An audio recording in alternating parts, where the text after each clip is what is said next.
அனைவருக்கும் வணக்கம். என்னோட பேரு மாரியப்பன். ஈரோடு மாவட்ட குருவிக்குடி பாசறை பொறுப்பாளரா பயணிச்சுட்டு இருக்கிறேன். 2016ல கட்சி எனக்கு அறிமுகமாச்சு. சொந்த ஊரு, பூர்வீகம் எல்லாமே எனக்கு தூத்துக்குடி மாவட்டம், கோவில்பட்டி. இங்க வந்து தொழிலுக்காக வந்தது. அதனால இங்கேயே செட்டில் ஆகி கட்சியில பயணிக்கிறேன். ஆரம்ப காலகட்டங்களில் அண்ணனுடைய பேச்சு, செயல்பாடு எல்லாமே எனக்கு ரொம்ப பிடிக்கும். இப்போ 2010ல் அண்ணன் வந்து நாம் தமிழர் கட்சி அமைப்பா இருக்கும்போது அண்ணன் பேசிய காணொலிகளை வலைவலியில பார்த்து அதை மனசுல நிறுத்தி அண்ணன் கூட போகணும், பயணிக்கணும்னு சொல்லி கட்சியில சேர்ந்தேன். அப்புறம் 2016ல் இணைஞ்சு இடையில ஒரு சில காரணங்களை என்னால் பயணிக்க முடியல. ஈரோடு கிழக்கு இடைத்தேர்தலில் அண்ணனோட செயல்பாடுகள், தொண்டர்களுடைய செயல்பாடு ரொம்ப பிடிச்சி இனிமே இதில் தான் தொடர்ந்து இருக்கணும்னு சொல்லி பயணிக்க ஆரம்பிச்சேன். எனக்கு எங்கள் கட்சியில் ரொம்ப பிடிச்சது வந்து எந்த கட்சியுமே இல்லாத ஒரு அமைப்பு வந்து இங்க பாசறை. எல்லாத்துக்குமே குருதிக்குடை பாசறை, வணிகர் பாசறை, மழலைய பாசறை, கலை இலக்கிய பண்பாட்டு பாசறை, ஆதி தமிழர் முன்னணி, இந்த மாதிரி நிறைய பாசறைகள். அதுல வந்து எனக்கு ரொம்ப பிடிச்சது வந்து குருதிக்குடை பாசறை. இது தேர்ந்தெடுக்கிறதுக்கு காரணம் என்னன்னா, எந்த அரசியல் அமைப்புமே முன்னெடுக்காத ஒரு பாசறை. இது ரொம்ப சிறப்பா செயல்படுற பாசறை. ஆரம்பத்துல நான் இந்த பாசறைக்கு வருவேன் அப்படிங்கிற எந்த கனவும் எனக்கு இல்லை. கட்சியில ஒரு பொறுப்பு கொடுத்தாங்க, அதை வந்து அப்படியே பயணிச்சுக்கிட்டு இருந்தேன். அப்புறம் அண்ணன் தான் மண்டல செயலாளர் கூப்பிட்டு இந்த மாதிரி இதை பண்ணுங்க, இதை செய்யுங்க, குருதிக்குடை பாசறைக்கு உங்களை நான் வந்து என்ன பரிந்துரைக்கிறேன், நீங்க போங்க, அங்க நல்லா இருக்கும், சிறப்பா இருக்கும்னு சொல்லி சொன்னாங்க. எனக்கு முதல்ல குருதி ரத்தம்னாலே நான் வந்து மயங்கி விழுந்துருவேன். அந்த அளவுக்கு ரொம்ப ஒரு சாஃப்ட் கேரக்டரு. நம்மளை போய் குருதி குடையில கொடுக்குறாங்களே, பொறுப்பு கொடுக்குறாங்களே, நம்ம என்ன பண்றது, சரியா செயல்பட முடியுமா அப்படிங்கிற எண்ணம் தான் எனக்கு தோணுச்சு. சரி கொடுக்குறாங்க, சரி நம்ம செய்வோமே அப்படின்னு சொல்லி தான் இந்த பாசறைக்கு வந்தேன். அண்ணனுடைய பாசறைக்கு வந்தேன். எனக்கு ரொம்ப ரொம்ப பிடிச்சிருச்சு. இனிமே விட்டா இதை விட்டுறக்கூடாதான்னு சொல்லி தான் அது நம்ம பண்ண ஆரம்பிச்சேன். எனக்கு கட்சியினுடைய ஈடுபாடு என்னன்னு பார்த்தீங்கன்னா, இப்போ என்னுடைய வருமானம் அப்படின்னு பார்த்தீங்கன்னா, என்னுடைய வருமானத்துல செலவு கிட்டத்தட்ட ஒரு 40% வந்து என்னுடைய குழந்தைகளுக்கு படிப்புக்கு, கல்விக்கு. என்னுடைய வருமானத்துல 40% வந்து என்னுடைய குழந்தைகளுடைய கல்விக்கும் மருத்துவத்துக்குமே செலவாகுது. ஒரு தனியார் பள்ளியில தான் படிக்க வைக்கிறேன், வேற வழி இல்லாம தான் படிக்க வைக்கிறேன். அரசு கல்வியில இலவச கல்வி இருக்கு, ஆனா தரமா இல்லை. மருத்துவம் வந்து இருக்கு, ஆனா உங்களுக்கு எப்படின்னா தரமா இல்லை. என் பிள்ளைகளையோ கொண்டு சேர்க்கறதுக்கு எனக்கு மனசு வரல. இதுல வந்து ஏதாவது ஒண்ணு மாத்திரலாம், ஏதாவது ஒண்ணு நம்ம செஞ்சிடலாங்கிற ஒரு இதுலதான் நான் இங்க ஒரு தேடல் இருக்கும்போதுதான் இந்த கட்சி வந்து எனக்கு பெரிய உறுதுணையா இருந்தது. அண்ணனுடைய கொள்கை வரைவு, அனைவருக்கும் தரமான சமமான கல்வி, மருத்துவம், குடிநீர், இதை கேட்ட உடனே எனக்கு ரொம்ப மகிழ்ச்சியாச்சு. அதனால இந்த கட்சியை நம்ம விட்டுறக்கூடாதுன்னு சொல்லி தொடர்ந்து நான் இதில் வந்து பயணிக்கிறேன். இந்த பயணத்துல வந்து எனக்கு கட்சியில வந்து ஏதோ ஒரு பதவி கொடுத்துருவாங்க, எம்எல்ஏ ஆயிடுவாங்க, எம்பி ஆயிடலாம் அப்படிங்கிற கனவுலாம் எனக்கு அது சுத்தமா இல்லை. ஏன்னா இங்க வந்து எப்படின்னா பயணிக்கும் போது என்னுடைய பூர்வீகம், சொந்த ஊர் எல்லாமே வந்து உங்களுக்கே தெரியும், தூத்துக்குடி மாவட்டம், கோவில்பட்டி. இங்க வந்து ஈரோடு வந்து நான் தொழில் ரீதியா வந்தப்போ நானும் என்னுடைய மனைவி மட்டும்தான். உறவு ரீதியா, அன்பு ரீதியா பழகிறதுக்கு இங்க எனக்கு நிறைய நண்பர்கள் கிடைச்சாங்க. கட்சியில சேர்ந்ததுக்கு அப்புறம் தான் எங்க ஊருக்கும் இதுக்கும் கிட்டத்தட்ட ஒரு 350 கிலோமீட்டரு. இந்த 350 கிலோமீட்டர் நான் இங்க வந்து ஒருத்தர் அண்ணன்னு கூப்பிடுறேன், தம்பின்னு கூப்பிடுறேன், அக்கான்னு கூப்பிடுறேன், பெரிய மாமா, சின்ன மாமான்னு கூப்பிடுறேன். இந்த உறவுகளோட வந்து பயணிக்கிறது வந்து எனக்கு ரொம்ப ஒரு சந்தோஷமா இருக்கு, ஆனந்தமா இருக்கு. அதனால இந்த கட்சிக்கு வந்தேன். அது மாதிரி எங்க குடும்ப சூழ்நிலையும் பாத்தீங்கன்னா, அந்த புகைப்பழக்கம், தீய பழக்கங்கள் எதுவும் இல்லாம எங்க அப்பா அம்மா எங்களை அந்த அளவுக்கு கொண்டு வந்ததுனால இந்த கட்சியிலையும் பாத்தீங்கன்னா நான் பழகுற மக்கள், உறவுகள், நண்பர்கள் எல்லாருமே அந்த பழக்கத்தை தாண்டி பழகி ரொம்ப ஒரு அந்யோன்யமா பழகுறது எனக்கு ரொம்ப பிடிச்சிருக்கு. அது ஒண்ணு. ரெண்டாவது நம்ம இந்த இதுல வந்து குருதின்னு ஒருத்தர் கேட்கும்போது ஒருத்தர் நம்மகிட்ட கேட்கிறாரு, நம்மகிட்ட குருதின்னு கேட்கும்போது நம்ம ஒருத்தருக்கு குருதி ரெடி பண்ணி கொடுக்குறோம். அந்த குருதி ரெடி பண்ணி கொடுத்து அந்த முகத்துல அந்த சந்தோஷம் வந்து எனக்கு ரொம்ப ஒரு ராஜபோதன்னு சொல்லுவோம்ல, அந்த மாதிரி எனக்கு ஏதோ என் உடம்புக்குள்ள ஏதோ பண்ணுது. அதனால சரி, என்னவோ நம்ம மொத்தத்துல நமக்கு கட்சியில என்ன கொடுக்குது என்னங்கிறது எனக்கு அது தேவையில்லை.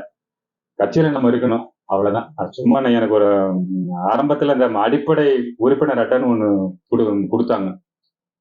அந்த அடிப்படை உறுப்பினர் அட்டைய பார்த்ததுமே நமக்கு ஒரு பெரிய சந்தோஷம். அடப்பா, கட்சியில நம்ம பெரிய அடிப்படை உறுப்பினர் ஆயிட்டோம், அதுவே எனக்கு பெரிய சந்தோஷம். அது இல்லாம இந்த மாவட்ட செயலாளருங்கிறது வந்து எனக்கு ரொம்ப பெரிய ஹாப்பி, சந்தோஷம். எங்க குடும்பத்துல அரசியல்ங்கிறது வந்து நான் நான் ஒருவன் தான். அதனால இது எனக்கு ரொம்ப பிடிச்சிருக்கு. நிறைய நண்பர்கள் எனக்கு மூலமா கிடைச்சிருக்கிறாங்க. குருதிக்குடை செயல்பாடுகள் எனக்கு ரொம்ப பிடிச்சிருக்குது. தெரியல, குருதிக்குடை செயல்பாடு, குருதிக்குடை பாசறை செயல்பாடு பாத்தீங்கன்னா, இங்க ஈரோடு மாவட்ட செயலாளர் குருதிக்குடை பாசறை பொறுப்புல இருக்கு. இதுல வந்து என்னன்னா, தமிழ்நாடு ஃபுல்லா குருதி தேவைன்னு அழைச்சோம்னா அடுத்த 1/2 மணி நேரத்துல வந்து நின்றுறாங்க. நம்ம தொகுதியில நம்ம இந்த மாதிரி ஒருத்தர் குருதி தேவைன்னா பி பாசிட்டிவோ, ஏ பாசிட்டிவோ, நெகட்டிவ் குரூப்போ எதுவாக இருந்தாலும் நம்ம தேவைன்னு நம்ம ஒரு தகவலை கடத்தணும்னா அடுத்த 1/2 மணி நேரத்துல யார் எங்க இருந்தாலும் சம்பந்தப்பட்ட நபருக்கு அழைச்சி பேசி அந்த குருதி தேவையை உடனே பூர்த்தி பண்றாங்க. இந்த கட்சி, இந்த சாதி, இந்த மதம், இந்த இனம் அப்படிங்கிற எதுவுமே இல்லாம நம்ம கண் முன்னாடி இருக்கிறது ஒரு உயிர். அந்த உயிருக்கு நம்மளால ஆன ஒரு குருதி தேவையை பூர்த்தி பண்ணணுங்கிற அந்த ஒரு அடிப்படையை வச்சு செயல்படுறது வந்து ரொம்ப நல்லா இருக்கு, சிறப்பா இருக்கு. கட்சியில இது குருதி கொடுக்கறதுக்கு ஏதாச்சும் காசு வாங்க? இல்ல, அது குருதிக்கு நாங்க எந்த தொகையும் அந்த மாதிரி இது வரைக்கும் இந்த கட்சியில அந்த மாதிரி வாங்குறதும் இல்லை, அந்த இதுவும் கிடையாது. ஒரு ஒரு இங்க இருந்து அழைக்கிறாங்க அப்படின்னா பயண செலவு கூட நாங்க வாங்குறது இல்லை. முடிஞ்ச வரைக்கும் அங்க பக்கத்துல யார் எங்க இருக்காங்களோ அவங்கள தொடர்பு கொண்டு நாங்க அந்த குருதி கொடுத்து வைக்கிறோம். அதனால வந்து இங்க இருந்து பயண செலவோ அந்த சிற்றுண்டி செலவோ அந்த மாதிரி எதுவுமே வாங்குறது இல்லை.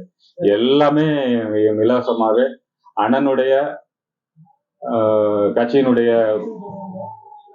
பயணிக்கிற மக்கள் தான் இந்த குருதி தேவையை பூர்த்தி பண்றாங்க. அதனால யாருமே எந்த பணமும் வாங்குறது இல்லை. குருதி கொடுத்ததுக்கு அப்புறம் நாம் தமிழர் கட்சிகளை பார்த்து குருதி வாங்கின பெற்ற மக்கள் சொல்ல புரியுது, ரொம்ப சந்தோஷப்படுவாங்க. ஏன்னா எந்த கட்சியுமே எந்த எந்த அரசியலமைப்புமே எந்த எந்த எந்த அரசியல் கட்சியுமே இந்த குருதி கூட பாக்குறதுக்கு இவ்வளவு முக்கியத்துவம் கொடுக்குறாங்களான்னு எனக்கு தெரியல.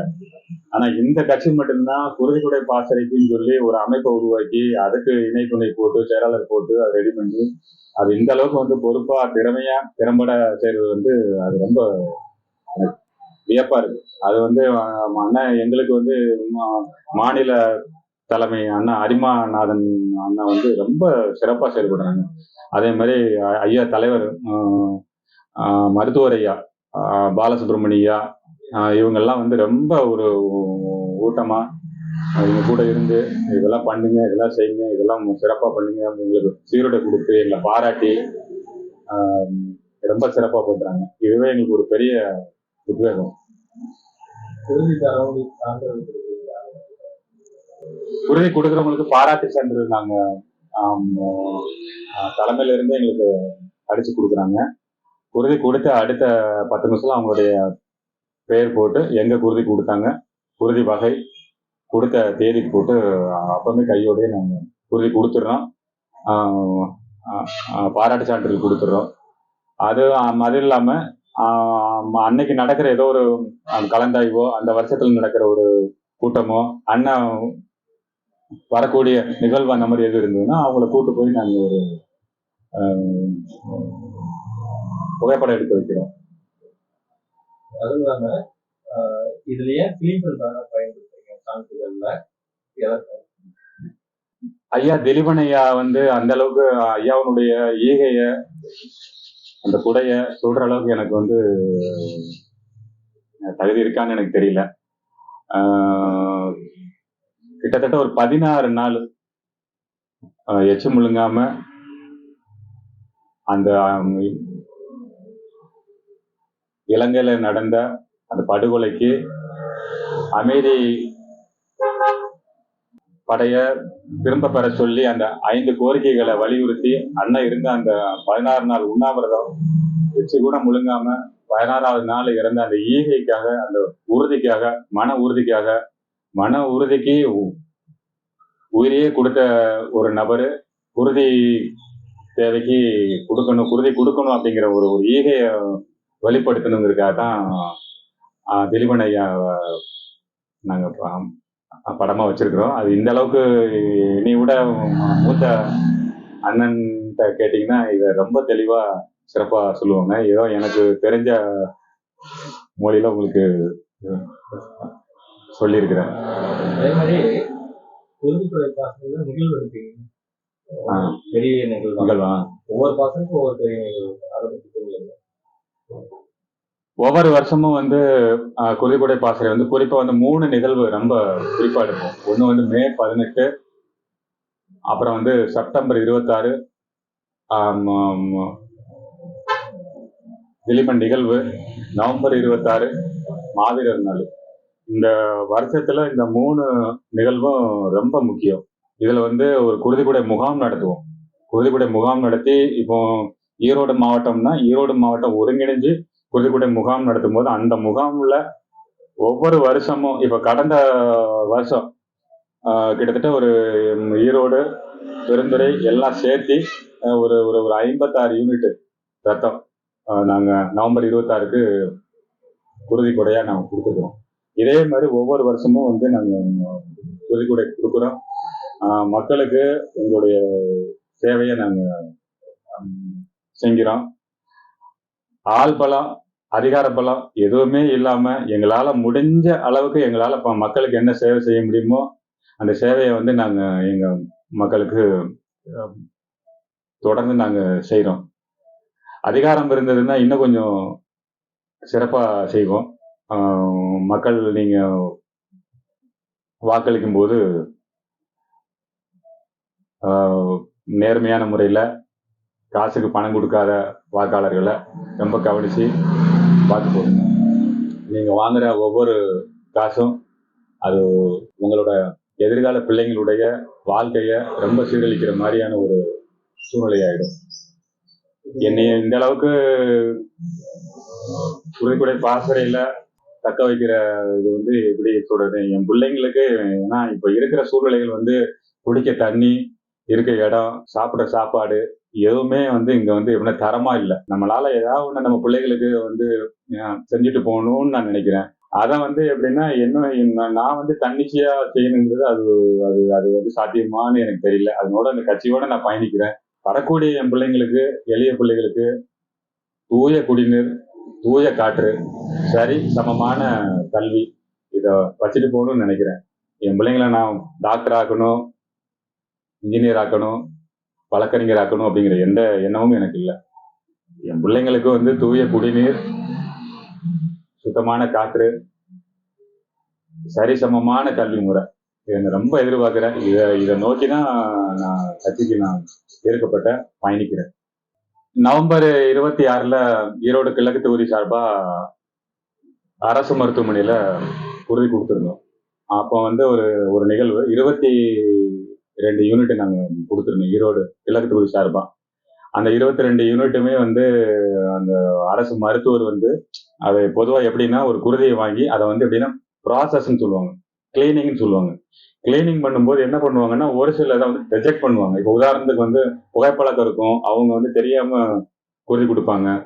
மதுப்பழக்கம் இருக்கும், மதுப்பழக்கம் மதுப்பழக்கம் இருக்கிறவங்க ஒரு 2 நாள் கழிச்சு கொடுக்குற சிறப்பு, அது தெரியாம கொடுப்பாங்க. இதெல்லாம் வந்து என்ன பண்ணுவாங்கன்னா இந்த கிளீனிங்ல வந்து ரிஜெக்ட் ஆகும். ஆனா இந்த நவம்பர் 26ல நாங்க கொடுத்த 22 யூனிட்டுமே அவங்க அப்படியே எடுத்துக்கிட்டாங்க.